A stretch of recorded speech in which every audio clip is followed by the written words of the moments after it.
for your beard, and your beard is now gone. I had a beard. My wife came in yesterday and said, take it off. Welcome back, everybody. Ladies, I'd like for you to listen real good to what I'm about to say.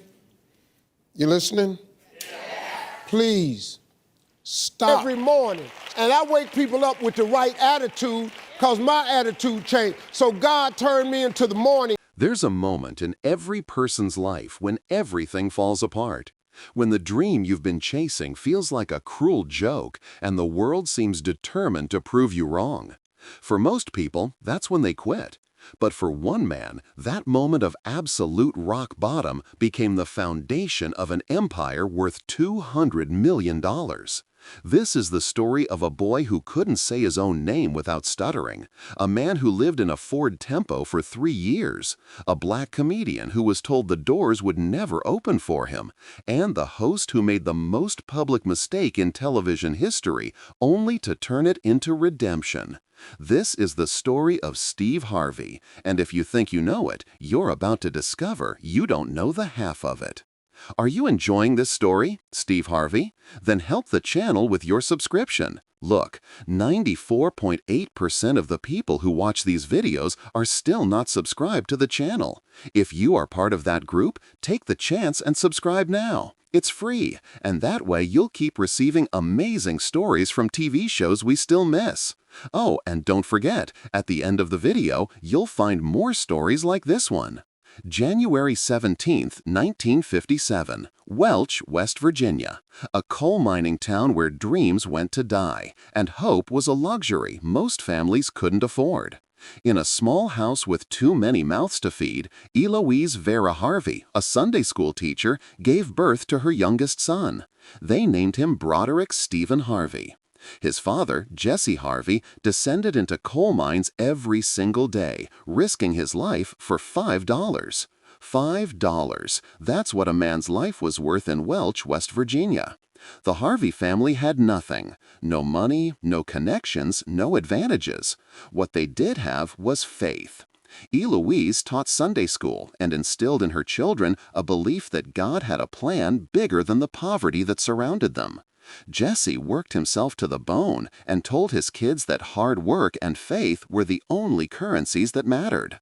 But young Steve had a problem that would haunt him, torture him, and nearly destroy his dreams before they even began.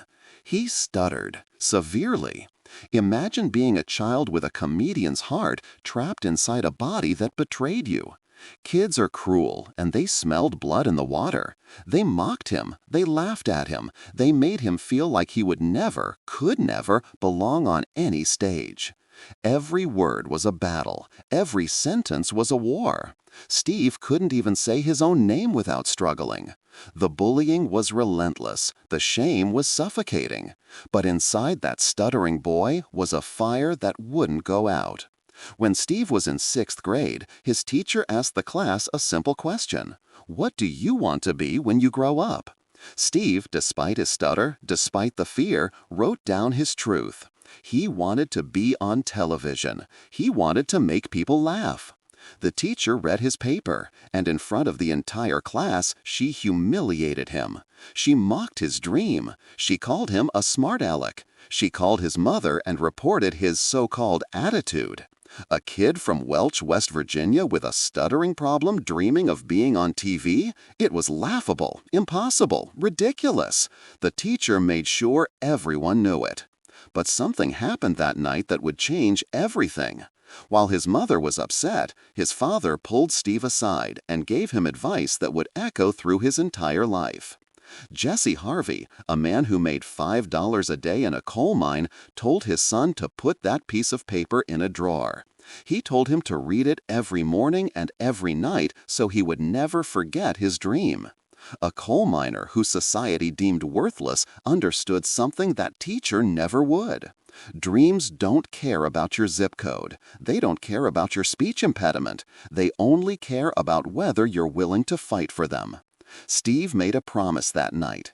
If he ever made it, if he ever got there, he would thank God and share his story. He would never forget where he came from. The family moved to Cleveland, Ohio, searching for better opportunities. Steve grew up in that city, but the poverty followed them like a shadow. There was never enough food, never enough money, never enough hope. But Steve had something else now. He had a secret weapon. A man who worked at the neighborhood deli saw this stuttering kid struggling to order sandwiches and decided to help.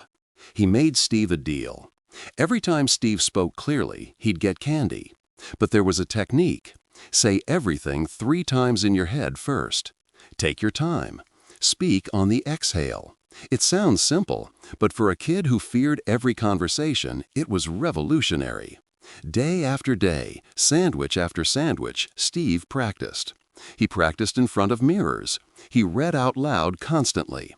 He brought friends and relatives to stand behind him while he spoke to his reflection. Slowly, painfully, Steve began to conquer the stutter that had conquered him. The impediment never fully disappeared, but he learned to manage it, to work around it, to refuse to let it define him. Years passed. Steve tried everything. He was a boxer. He worked as an auto worker. He sold insurance. He cleaned carpets. He delivered mail. Nothing stuck. Nothing felt right. He got married to Marcia Harvey in 1981. 1 year later, she gave birth to twin daughters, Brandy and Carly. Steve was now a father, a husband, and a man with bills he couldn't pay and dreams that wouldn't die. In 1990, they had a son, Broderick Harvey Jr. Steve was working jobs he hated, providing for a family he loved, and dying inside a little more each day. Then came October 8, 1985. Hilarities Comedy Club in Cleveland, Ohio. Steve Harvey stepped onto a stage for the first time as a comedian. The crowd laughed, really laughed. For the first time in his life, Steve felt like he was exactly where he belonged. That night, he won $50 in an amateur competition. The next day, he did something that everyone said was insane. He quit his insurance job. He had twin daughters at home. He had a wife depending on him. He had responsibilities. But he also had a promise to keep. A promise to that 6th grade kid who got laughed at for dreaming too big. The first year was brutal. Steve made $3,000 total. 75% of that went to supporting Marcia and his daughters after they separated. He lived on $50 a week. $50. Some weeks were worse. But the money wasn't even the hardest part. The hardest part was the doors that slammed in his face simply because of the color of his skin. This was the 1980s and early 90s. A black comedian trying to break into mainstream television faced obstacles that had nothing to do with talent. Comedy clubs didn't want to book him. Venues told him no without even seeing his act. The entertainment industry in America had a color line, and Steve Harvey was on the wrong side of it. He heard no more times than he could count.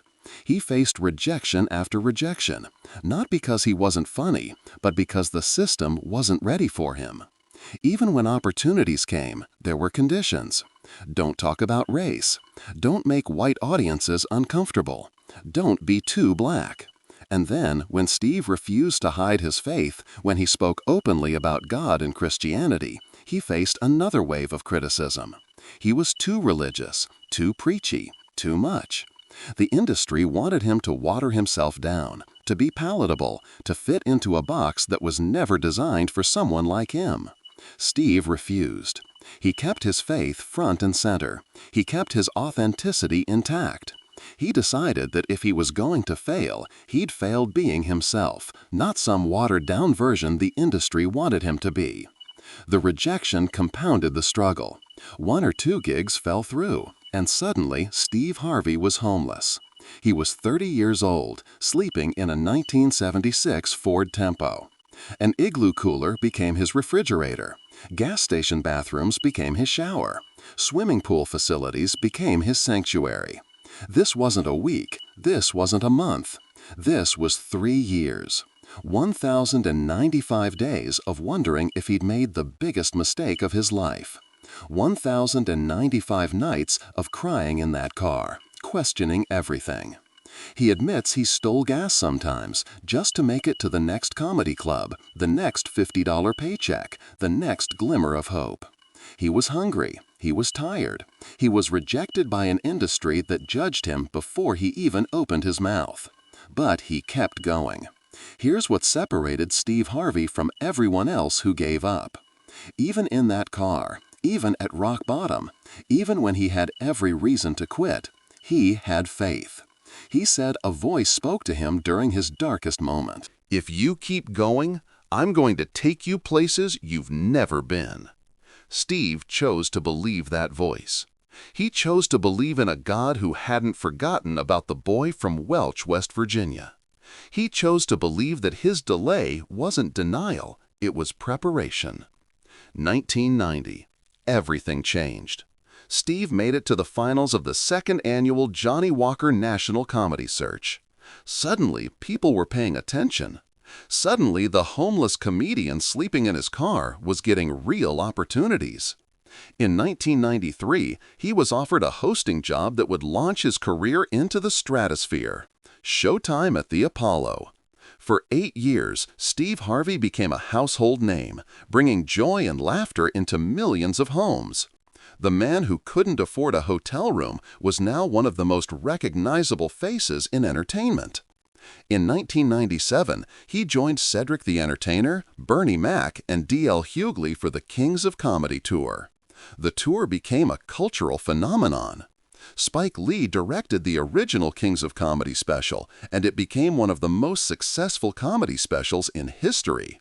Steve Harvey had gone from sleeping in a car to selling out arenas. But success brought new challenges. His first marriage to Marcia ended in 1994. 3 children from that marriage, the twins and Broderick Jr., carried the weight of their father's absence during those struggling years. In 1996, Steve married Mary Shackelford.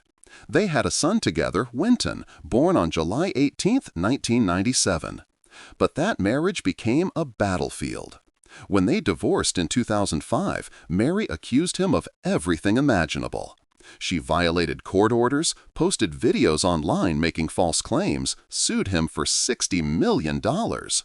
A judge admonished her for spreading lies and noted that she had received substantial alimony and multiple homes in the settlement. The legal battles were vicious and public. Steve kept his mouth shut and kept working. He'd learned something in that Ford Tempo. The only way out is through. During this turbulent period, Steve faced another crisis. He discovered that his accountant had been stealing from him for years and hadn't been paying his federal taxes. He owed millions of dollars to the IRS. The government came after him.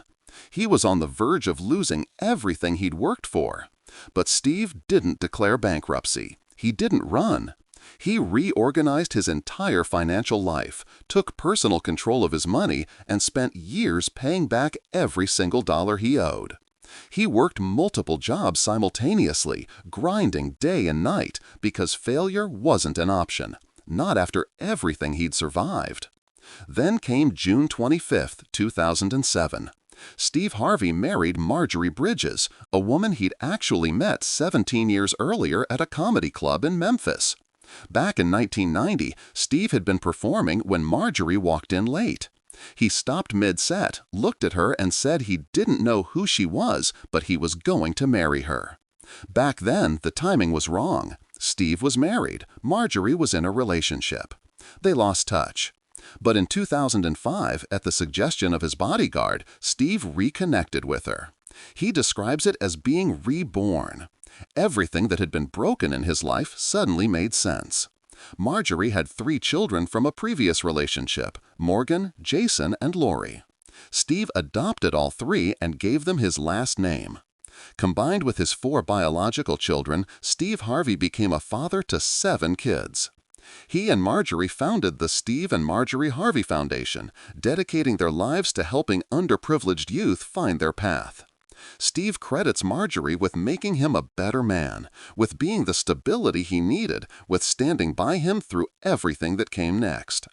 2010 brought another turning point. Family Feud, a game show that had been struggling in the ratings and was in danger of cancellation, needed a new host. They took a chance on Steve Harvey. What happened next shocked everyone. Steve didn't just host the show, he transformed it. His reactions, his timing, his genuine joy in the absurd answers contestants gave, it all went viral. Clips from Family Feud became internet sensations. The show's ratings exploded. Under Steve's hosting, Family Feud achieved record-high ratings and became the first nationally syndicated TV series to increase its ratings for 7 consecutive years. Steve Harvey became the longest-serving host in Family Feud history, surpassing even the legendary Richard Dawson, who had hosted from 1976 to 1985. He began hosting Celebrity Family Feud in 2015 when ABC revived the show. His empire expanded exponentially. Radio shows, books. His book, Act Like a Lady, Think Like a Man, became a massive bestseller, spent 64 weeks on the New York Times bestseller list with 23 weeks at #1, and spawned a hit movie in 2012. Steve Harvey was everywhere. But then came December 20th, 2015, the Miss Universe pageant in Las Vegas. Steve Harvey was hosting. Millions watched worldwide. He announced the winner, Miss Colombia Ariadna Gutierrez. She was crowned. She cried. She celebrated. And then, in one of the most excruciating moments in live television history, Steve Harvey returned to the stage. He held up the card. He'd made a terrible mistake. The actual winner was Miss Philippines Pia Alonso Wurtzbach. The crown had to be removed from one woman and given to another live in front of the world. Steve took full responsibility immediately. He didn't make excuses. He didn't run. He stood there and owned his mistake. The backlash was instant and global. People threw rocks over the gate of his Atlanta home with notes attached.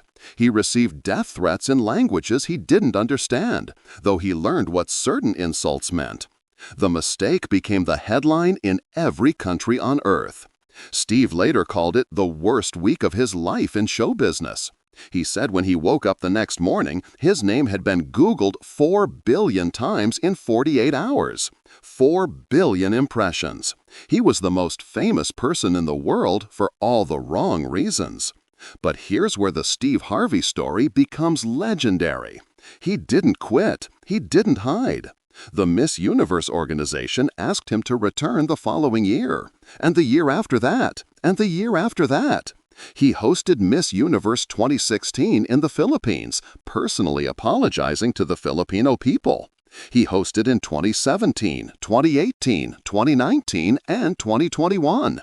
He turned the biggest public humiliation of his career into a masterclass in accountability and resilience. Interestingly, in 2019, during the pageant in Atlanta, there was another announcement error, but that time it wasn't Steve's fault. He handled it with grace and humor. The man who had lived in a car understood something most people never learn. Failure isn't final unless you decide it is. Taking responsibility and moving forward with integrity matters more than never making mistakes. Today, Steve Harvey hosts multiple television shows simultaneously. He reaches over 178 million viewers annually in the United States alone. That's more than 55% of the entire U.S. population welcoming him into their homes every year. His morning radio show, The Steve Harvey Morning Show, is syndicated on over 100 stations and reaches over 6 million weekly listeners, making it the most listened to syndicated morning show in America. He's written 4 best-selling books that have been translated into 30 languages around the world. In 2017, he founded Steve Harvey Global, an entertainment company that houses his production company East 112 and various other ventures. He launched Family Feud Africa, filming in South Africa and quickly achieving recognition as the #1 show in South Africa and one of the most popular shows airing across the entire continent. He hosted Little Big Shots, Steve Harvey's Thunderdome, Judge Steve Harvey, and continued his radio empire. He's won 7 Daytime Emmy Awards, 2 Marconi Awards, and 14 NAACP Image Awards. He received an honorary doctorate from Alabama State University. He has a star on the Hollywood Walk of Fame. East 112th Street in Cleveland was renamed Steve Harvey Way. His net worth is estimated at $200 million. But none of that is what makes Steve Harvey's story matter. What matters is this: a boy who stuttered became one of the greatest speakers in entertainment. A man who slept in his car became a symbol of perseverance. A black comedian who was rejected by an industry that didn't want him became the face of one of America's most beloved television franchises. A host who made the most public mistake imaginable became a lesson in grace under pressure. Steve Harvey is living proof that your beginning doesn't determine your ending, that poverty doesn't define potential, that racism can't stop purpose, that failure is just information, not identity. He kept a promise to his father, to that sixth-grade teacher, and most importantly, to himself and to God. The little boy who wrote that he wanted to be on television now appears on screens 7 days a week. Every Christmas for years, he used to send his sixth-grade teacher a television with a note reminding her that the little boy with the stuttering problem made it after all. Steve Harvey's journey from Welch, West Virginia to global stardom isn't just an inspiring story, it's a roadmap. It says that when you're living in your car, keep going. When people mock your dreams, keep going. When doors close because of your race, kick them down. When you make mistakes that the whole world sees, own them and keep going. Because delayed doesn't mean denied. Because the view from rock bottom is the foundation you build your empire on.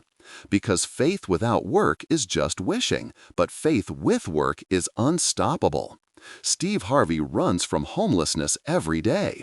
He admits he can't ever be in that position again, so if one show gets canceled, he has 3 more lined up. He doesn't have free time, but he has 12 jobs because he never wants to forget what it felt like to have nothing. Steve Harvey is proof that the American dream isn't dead. It's just harder than most people are willing to fight for. And for those willing to sleep in a Ford Tempo for 3 years, willing to face rejection and racism and ridicule, willing to overcome stuttering and poverty and public humiliation, willing to stand on stage and own their mistakes, willing to thank God at the end of every show and never forget the promise they made, the dream is still very much alive. Steve Harvey didn't just make it, he conquered it. And every time he appears on your screen, every time he makes you laugh, every time he shares his faith without apology, he's that 6th-grade kid proving his teacher wrong. He's that homeless comedian refusing to quit. He's living proof that where you start doesn't determine where you finish, and that's a story worth telling.